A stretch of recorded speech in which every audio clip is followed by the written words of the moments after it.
dahil nga magpapasko na, another Christmas cake design idea para sa inyo. Hello mga ka-bakes! Ngayong araw na ito ay ipapakita ko sa inyo kung paano ko ginawa itong Christmas wreath cake. At dito nga meron na akong nakahanda na cake. Ang size nito is 6x3 at nilagyan ko ito ng texture gamit ulit ang silicone brush. At bago ako magsimula, ito pala yung mga pastry tip na gagamitin ko. Itong isang maliit, walang number, kaya tignan nyo na lang yung hubog at hugis niya.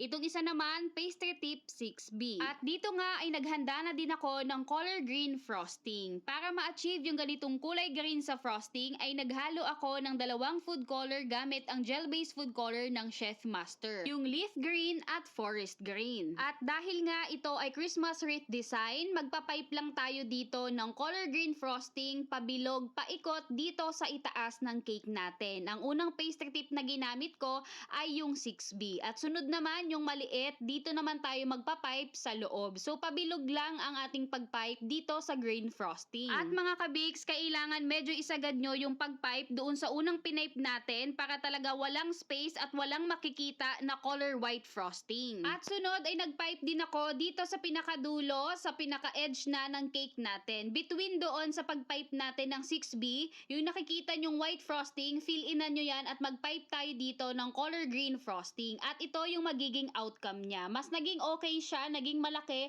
parang nagbukang Christmas wreath na talaga siya. At mga ka-bakes, mas magiging maganda pa to kapag bilog na bilog talaga yung magiging hubog niya kapag nag-pipe na tayo doon ng green frosting. So pwede kayong mag-mark doon para meron kayong palatandaan kung saan lang kayo magpa-pipe para hubog na bilog talaga. At sa gitna ng cake ko, naglagay naman ako ng gold acrylic topper na Merry Christmas at bandang itaas, naglagay naman ako ng kulay pula na ribbon. At dito, maglalagay din ako ng edible Dragées confetti sprinkles at ang unang nilagay ko ay itong color gold Dragées. Kinalat ko na lang at iba't ibang sizes yan. Kasunod naman yung kulay pula at naglagay din ako dito nitong confetti sprinkles na mini stars. At mga ka-bakes, ilalagay ko na lang sa comment section yung link kung saan nyo ito pwede mabili. At ito na nga mga ka-bakes ang naging outcome ng ating Christmas wreath cake. O diba mga ka-bakes, napakasimple lang pero napaka-elegante niyang tignan. At ngayong padating na Pasko, napakasimple lang ng disenyo na ito at kahit tumanggap ka pa ng maraming order, nako,